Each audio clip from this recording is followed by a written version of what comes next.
Très chers frères et sœurs en Christ, que Dieu vous bénisse. Que Dieu vous bénisse, vous qui êtes encore accrochés et continuez à nous suivre. Et bienvenue pour cette troisième partie de notre saison sur la source de la vie. Dans ces podcasts avec lesquels nous continuons à parler toujours autour de la parole de Dieu. Nous continuons à faire parler la parole de Dieu autour de ces sujets, la source de la vie. Alors, dans cette troisième partie, nous allons parler encore un peu. Dis-moi, la parole de Dieu va parler encore un peu. Si vous êtes croyant, vous croyez que la parole de Dieu est la vérité. Vous croyez que, comme David l'a dit, je serre ta parole dans mon cœur afin de ne pas pécher contre toi. Comme David l'a dit, ta parole est attachée à mes pieds comme une lampe qui me conduit dans ce monde plein de ténèbres. Oui, voilà la lumière. Voici la lumière qui peut te conduire. Voici la lumière qui peut te diriger. Voici la lumière qui peut faire en sorte que, dans ce monde plein de confusion, dans ce monde plein de tourments, dans ce monde plein de guerres, dans ce monde plein de soucis, de turbulences par-ci par-là, d'incertitudes, tu puisses avoir de la certitude, que tu puisses avoir de la lumière et tu puisses savoir où marcher. Oui, j'ai mis devant toi deux chemins, le bien et le mal, la malédiction et la bénédiction, la vie et la mort. Oui, il y en a toujours dans ce monde. Les gens qui sont dans le développement personnel, ils appellent ça la loi de la polarité. Et c'est vrai, c'est une loi naturelle de Dieu, ça existe. Il y a toujours la vie et la mort. Il y a toujours le bien et le mal. Il y a toujours la malédiction et la bénédiction. Il y a toujours la lumière et les ténèbres. Il y a toujours le jour et la nuit. Il y a toujours une chose et son contraire.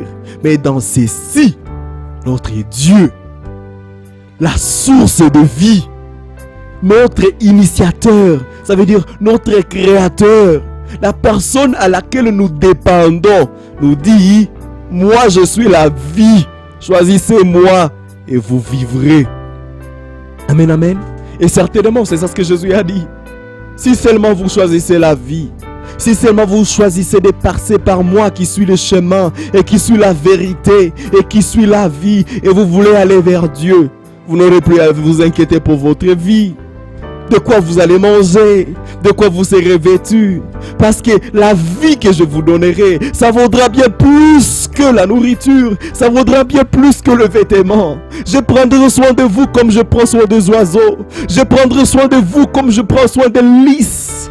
Qui Salomon dans toute sa richesse n'avait jamais été vêtu comme eux. Aïe, aïe, aïe, aïe. Comme c'est bon d'avoir Jésus-Christ. Comme c'est bon d'être conduit par Dieu. Comme c'est bon d'avoir Dieu. Alléluia. Oh, merci Seigneur. Écoutez. Mon frère, ma soeur, on est en train de parler ces mots et c'est la parole de Dieu qui est en train de parler. Peut-être peux-tu l'écouter aujourd'hui et tu vas dire, mais de quoi sont-ils en train de parler? Mais je sais que puisque quand tu as été créé, Dieu a placé une partie de lui en toi. Et lui, Dieu qui est cette parole, il doit y avoir une profondeur à l'intérieur de toi qui attire et qui te dit, qui résonne au-dedans de toi disant, ce qu'ils sont en train de dire là, c'est la vérité. Ce qu'ils sont en train de dire là, c'est la vérité.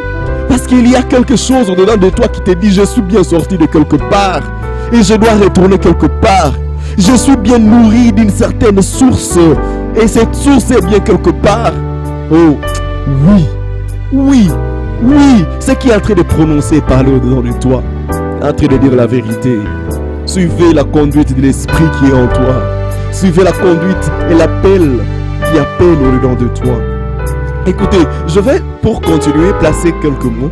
Bon, dis-moi, placer quelques mots par le prophète William Marion Branham. Le prophète William Marion Branham, c'est le prophète de cet âge. C'est le prophète de moi, de toi, que peu importe ton église, c'est notre prophète. C'est lui le lit de Malachie 4 que Dieu a envoyé à ses temps. Écoutez, bon, je veux que ceux qui suivent et qui ne sont pas croyants du message de l'heure, pourtant c'est le message de notre temps, nous tous, qui ne soient pas achoppés, parce que les paroles que le prophète Branham va parler, ce sont les paroles de Dieu. Et si vous ne pouvez pas le considérer comme prophète, ça vous regarde vous. Mais je voudrais bien au moins que vous lui accordiez le respect que vous accordez à votre pasteur. Si votre pasteur vous dit des mots et que ce sont des mots pleins de sagesse et qu'il vous dit que ce sont des mots qu'il n'a pas dit par lui-même, que ce sont des mots qui viennent de Dieu, si vous voyez bien que ce sont des mots qui sont pleins de sagesse et qui peuvent vous aider à vivre bien, pourquoi ne pas les prendre? Et si vous voyez que ça ne vous convient pas, vous pouvez rejeter. Mais bon, c'est votre choix. Il y a la vie devant toi et il y a la mort devant toi. C'est à toi de choisir. Dieu nous a donné à nous tous le libre arbitre. Comme tu écoutes les paroles de motivation de Jeff Bezos, de Elon Musk, peut-être que tu écoutes les paroles de motivation de je ne sais pas quel motivateur de ce monde aujourd'hui. Peut-être Bob Proctor, c'était mon préféré à l'époque. Donc, si tu trouves qu'il y a quelque chose de sage là-dedans qui peut t'aider, à toi de suivre. Mais écoutez ce que le prophète Branham me dit, les enfants de Malachie 4, le prophète Branham me dit, dans la brochure, une prédication qu'il a prêchée le 12 juin 1959, la prédication intitulée « Tous les jours de notre vie ». Le prophète William Marion Branham, le révérend, il dit ceci, au paragraphe 13. Lorsque nous recevons Christ, cela n'est tout simplement pas pour quelques heures ou juste pour les temps du réveil, mais cela doit durer tous les jours de notre vie. Lorsque nous recevons Jésus-Christ, ce n'est pas pour un peu de temps. Lorsque nous acceptons de quitter notre conduite individuelle, notre conduite pensive, notre conduite de peine, notre conduite selon nos propres pensées, notre propre philosophie, puisse cela ne pas être seulement pour 2 jours, pour une semaine, pour quelques années, mais que cela soit pour toute notre vie. Puisse cela être un abandon total de nos voies antérieures et une poursuite éternelle d'une voie nouvelle. Que cela soit l'abandon de cette alliance déchue de notre père Adam dans laquelle nous avons vécu, mais que cela soit une introduction dans cette nouvelle alliance qu'a introduit le Seigneur Jésus-Christ. Quand nous décidons de suivre le Christ, que nous puissions y entrer complètement et que nous puissions suivre complètement tous les jours de notre vie. Écoutez, il continue, il dit, je pense que toute personne qui vient à Christ, devrait premièrement s'asseoir et réfléchir avant même de se rendre à la réunion. Que toute personne qui part à l'église s'assoie et réfléchisse avant d'aller à l'église. Puisque là, à l'église, il y a la présence de Dieu. Là, à l'église, il y a Dieu. Là, à l'église, il y a la source. Et cette source a dit, personne ne peut passer près de moi et rentrer tel qu'il est venu. Alléluia. Écoutez, il y a quelque chose qui me vient. Je l'ai dit comme ça. Écoutez, prenez un poisson qu'on a tiré hors de l'eau. D'accord? Ces poissons qu'on a tirés hors de l'eau, on les met juste à côté et il y a l'eau qui est à côté. Regardez ce qui se passe. Ce poisson est encore vivant. Il va se débattre. Il va se tourner à gauche. Il va se bousculer à droite. Il va se tirer à droite et à gauche. Ce poisson est en train de sentir l'odeur de l'eau. Ce poisson est en train de sentir l'odeur de la vie. Ce poisson est en train de sentir une profondeur au-dedans de lui qui l'attire vers cette profondeur qui est la source à laquelle il a été tiré. Cette source à laquelle si seulement il demeurait à cette source-là, il vivra. Ce poisson va se débattre. Ce poisson va se débattre. Ce poisson va se débattre jusqu'à tomber dans l'eau. Et lorsque ce poisson tombera dans l'eau, ça sera sa vie. Il dira que je suis sauvé. Il saura que je suis sauvé. Et désormais, ce poisson se laissera conduire par l'eau. C'est exactement ça pour un homme qui s'approche de Dieu. C'est un homme qui était en train de se bousculer dans la vie. Tu étais en train de te bousculer pour chercher un chemin. Mais puisque tu arrives à côté de la source, demande-toi et réfléchis avant d'y aller. Si Dieu m'appelle, serai-je prêt? Si cette source, je sens une profondeur qui m'attire vers l'eau, est-ce que serai-je prêt à y aller? S'il parle à mon cœur ce soir, me lèverai-je pour y aller? Suis-je prêt à lui abandonner toute ma vie? C'est l'unique moyen pour qu'il vous accepte. quand vous lui donnez toute votre vie.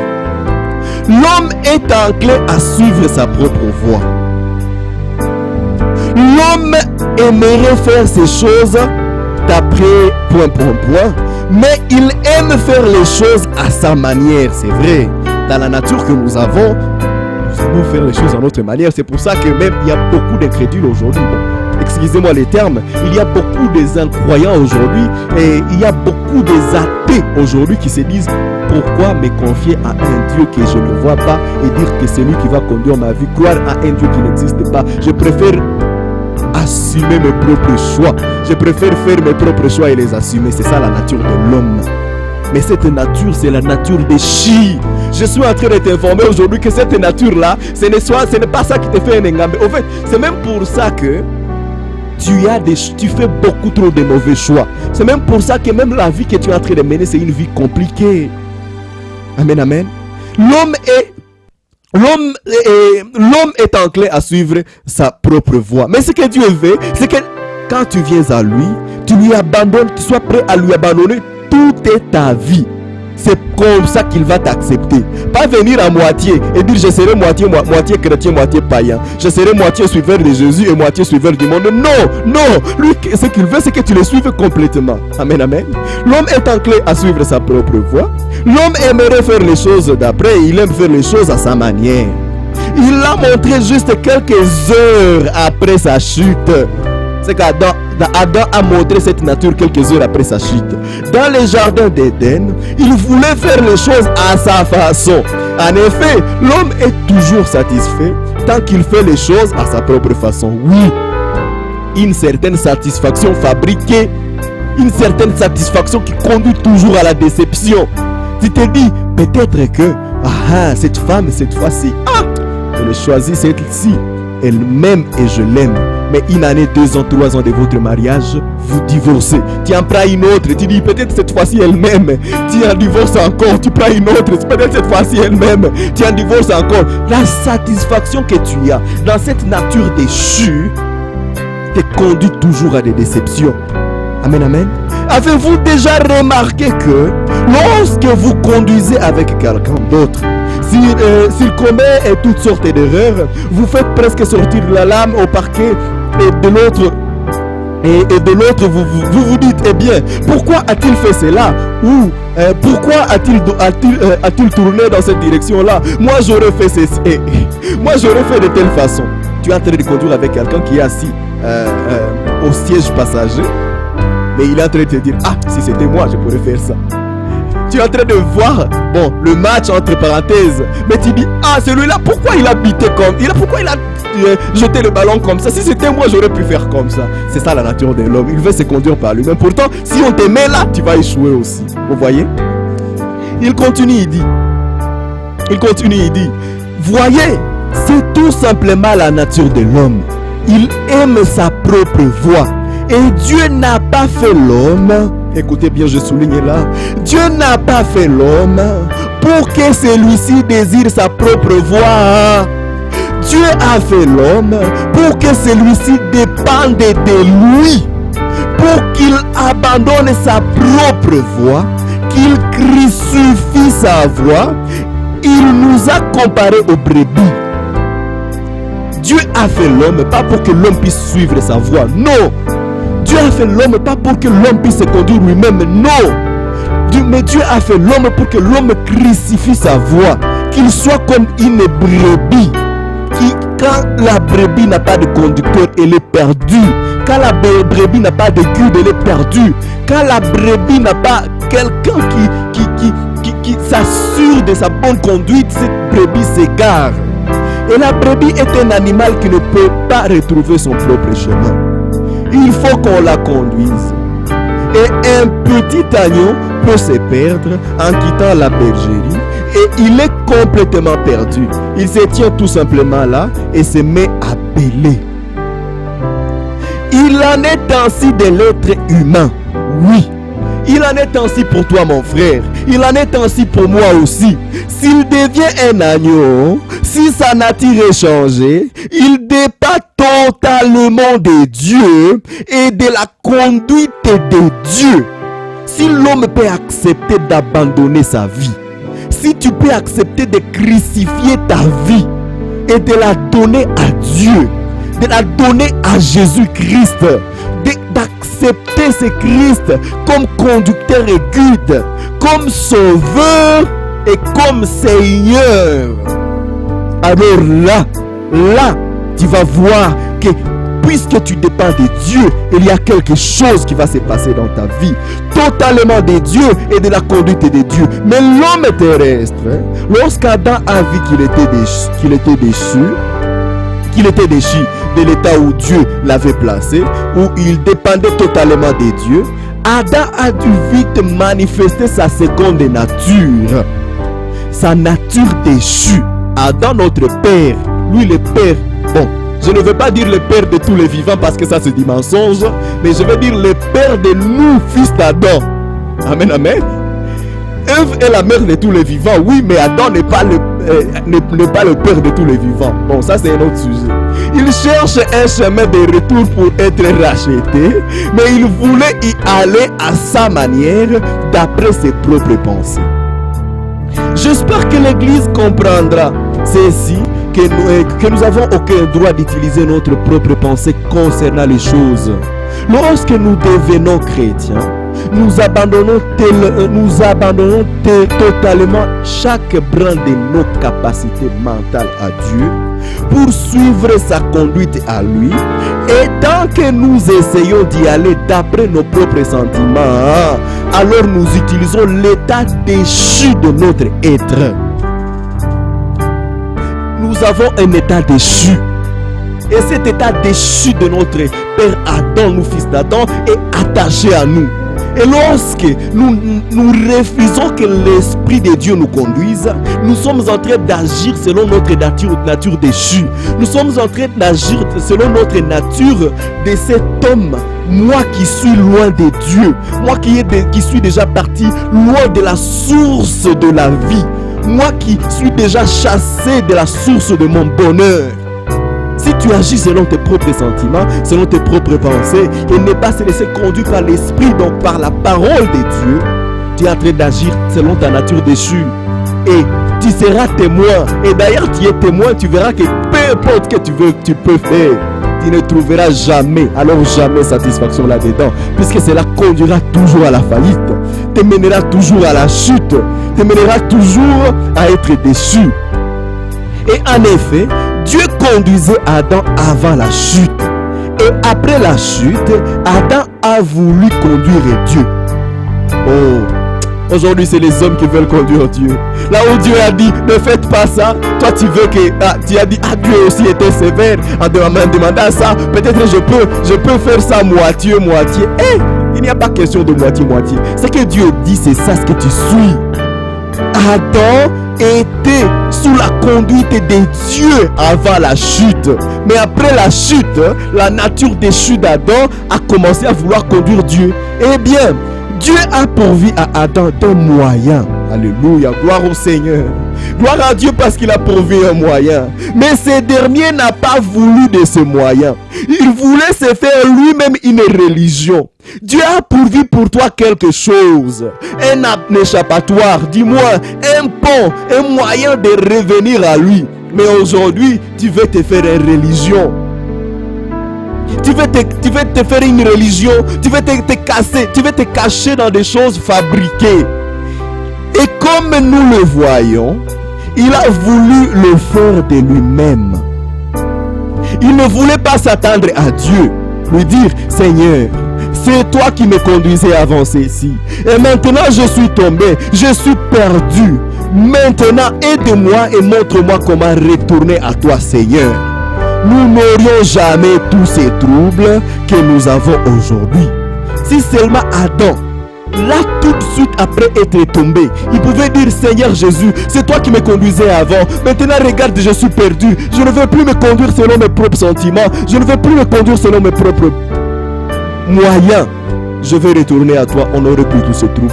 Et aujourd'hui, si seulement toi en tant qu'humain, toi en tant que descendant et postérité fils d'Adam, si tu peux te dire, Mon père n'a pas pu le faire, mais je sais que Dieu a déjà créé une brèche. Dieu déjà a fait un moyen de retour à lui. Et moi je dis, Seigneur Jésus-Christ, j'ai longtemps marché sans toi. Seigneur Jésus-Christ, j'ai longtemps entrepris sans toi. Seigneur Jésus-Christ, mon Dieu, ma source de vie, j'ai longtemps essayé de marcher dans cette vie sans toi. Maintenant je reviens, maintenant je décide de revenir. Je veux que tu prennes ma vie. Je veux que toi seul sois le conducteur de moi, de ma vie. Je veux que toi, tu puisses me dominer. Je veux que toi, tu puisses me conduire. Je veux que toi, tu puisses me conduire et être mon guide. Là, mon frère, ma soeur, je peux te le certifier à 100%, sans aucune doute, que tu ne verras plus de troubles dans ta vie. Et si tu ne le vois pas, dis que je suis un menteur.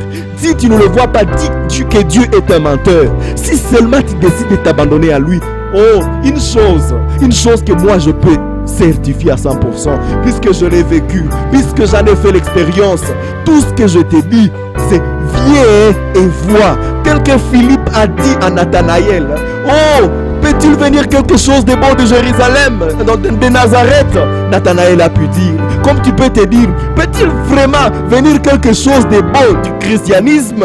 Peut-il vraiment venir est-ce que je peux vraiment trouver quelque chose de bon à suivre Dieu? Moi je peux te dire tout simplement comme la réponse que Nathanaël avait reçue de Philippe. Je vais te dire, viens et vois. Viens et expérimente. Viens et vois par toi-même et tu verras. J'ai lu le paragraphe 16, il dit, et si seulement l'homme peut s'approcher davantage de Dieu, si seulement toi tu peux t'approcher davantage de Dieu, lorsque vous êtes perdu, n'essayez pas de chercher votre propre voie. Abandonnez tout simplement à lui. Abandonnez-vous tout simplement à lui et il vous conduira et vous ramènera. N'essayez pas de vous représenter la chose. Ce sont des capacités mentales. N'essayez pas de réfléchir. N'essayez pas de penser beaucoup. Regardez tout simplement à la voix qui est en train de parler au-dedans de toi.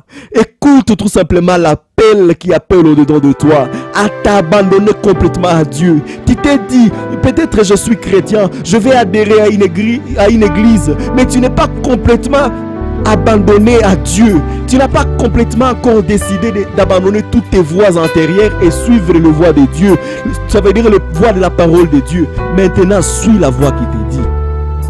Abandonne la tricherie, abandonne la corruption, abandonne l'escroquerie, abandonne le mensonge, abandonne le vol, abandonne l'adultère, abandonne toutes ces sales choses, abandonne les jeux d'argent, abandonne toutes ces mauvaises choses. Confie-toi à Dieu, confie-toi à l'Éternel. Oui, David a pu dire, j'étais jeune et maintenant j'ai vieilli. En aucun cas je n'ai vu un juste abandonné de Dieu. Tout celui-là qui se confie à Dieu, Dieu renouvelle sa force. Tout celui-là qui confie sa vie à l'Éternel, il marche et ne se fatigue pas. Dieu lui-même est son guide. Dieu lui-même est son conducteur. Dieu lui-même est son inspiration. Dieu lui-même est sa bénédiction. Dieu lui-même devient sa joie. Oui, décide de le faire complètement. Confie-toi à lui. Et l'avantage, c'est que même la force est là que tu n'as pas pour le suivre. Lui-même, si tu décides seulement de t'abandonner à lui, il deviendra la force en toi. Que Dieu te bénisse. Que Dieu te bénisse. Et que Dieu te bénisse. Et que cette joie, ce choix-là que tu veux faire, il puisse être la puissance et la force derrière ce choix. Soyez bénis, mon frère. Et on se voit dans une prochaine session. À partie suivante, que Dieu vous bénisse.